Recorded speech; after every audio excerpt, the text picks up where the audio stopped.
Hello friends, आज एक comment आया था जिसमें किसी का एक डाउट था कि ऑस्मो रेगुलेशन क्या है, एंडोस्मोसिस क्या है और हाइपोटोनिक सॉल्यूशन क्या है। और ये डाउट है दीप 11 का, राइट। तो आज इन तीनों चीज़ों को समझने की हम कोशिश करेंगे। तो शुरू करते हैं ऑस्मो रेगुलेशन से। ऑस्मो रेगुलेशन क्या है? अब जो हमारी बॉडी है ना, हमारी बॉडी में पानी निकलता रहता है थ्रू एवेपोरेशन, या फिर स्वेटिंग के थ्रू भी पानी निकलता है, या फिर यूरिनेशन के थ्रू पानी निकलता है। तो हम अपनी बॉडी में वाटर को बैलेंस करने के लिए हम क्या करते हैं, पानी पीते हैं, या जो हम फूड लेते हैं तो उस फूड में भी पानी होता है। तो हम अपनी बॉडी में जो फ्लूइड का बैलेंस है उसको हम बना के रखते हैं। तो ये क्या है, ये जो प्रोसेस है इसको बोलते हैं ऑस्मो रेगुलेशन। तो एक बार डेफिनेशन भी देख लेते हैं कि maintenance by an organism of an internal balance between water and dissolved material regardless of environmental conditions.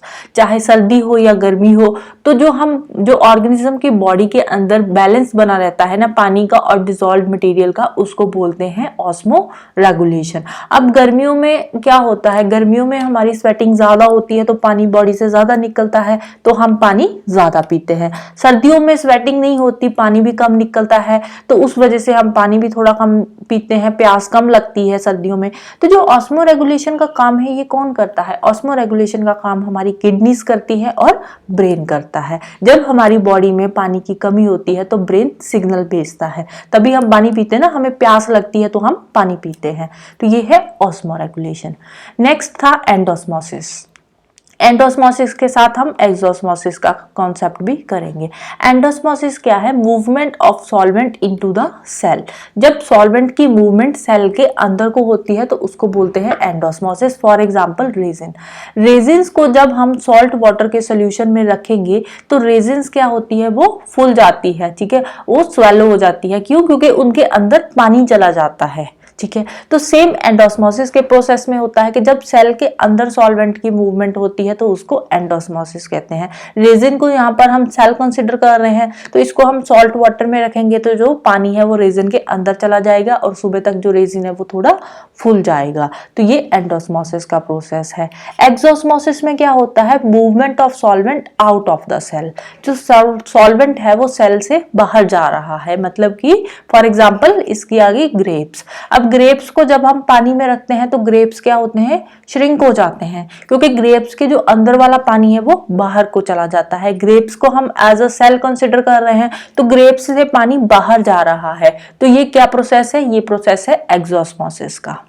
फिर नेक्स्ट आउट था हाइपोटोनिक सॉल्यूशन। हाइपोटोनिक सॉल्यूशन क्या होता है? हाइपोटोनिक सॉल्यूशन वो सॉल्यूशन होता है जिसमें सॉल्यूट की कॉन्सेंट्रेशन कम होती है एज कंपेयर टू सॉल्वेंट।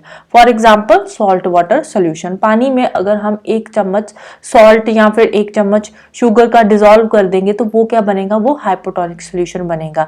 क्योंकि पानी क्या है? सॉल्वेंट है। जो हम सॉल्ट या शुगर उसमें डाल रहे हैं वो क्या है? सॉल्यूट है। तो उसमें जो सॉल्यूट की कॉन्सेंट्रेशन है कंपैरेटिवली वाटर के वो कम है, सॉल्वेंट के कंपैरेटिवली सॉल्यूट की कॉन्सेंट्रेशन कम है।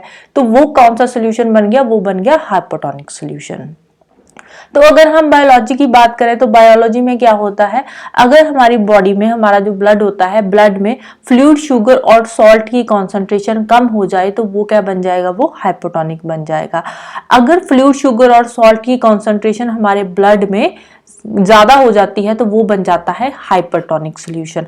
और अगर तीनों की कॉन्सेंट्रेशन सेम हो जाती है, फ्लूइड, शुगर और सॉल्ट की कॉन्सेंट्रेशन ब्लड के साथ सेम हो जाती है, तो वो बन जाता है आइसोटोनिक सॉल्यूशन, राइट। तो ये 3 तरह के सॉल्यूशन है, hypotonic, hypertonic and isotonic, right. So that's all about this doubt. तो आई होप आपका डाउट क्लियर हो गया होगा। तो थैंक यू।